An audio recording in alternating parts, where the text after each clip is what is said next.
એટલે મહાત્મા ગાંધીએ શું કીધું કે દારૂના વ્યસનમાંથી દારૂ પીનારાને છોડાવવાનો પ્રયત્ન દરેક માણસ કરે, પણ જ્યારે એમણે આવું કહ્યું ત્યારે એમનો બીજો ગર્ભિત સહભાગ એવો હતો કે દારૂ ઉપરાંત બીજા કોઈ પણ વ્યસનમાંથી આપણે સામાન્ય માણસને છોડાવવો જોઈએ. કેમ?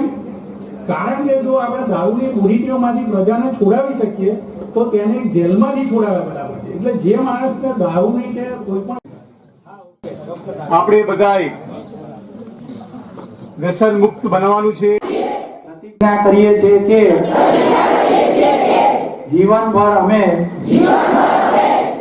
દારૂ, તમાકુ, ગાંજો, ચરસ, અફીણ અને તેના જેવા બીજા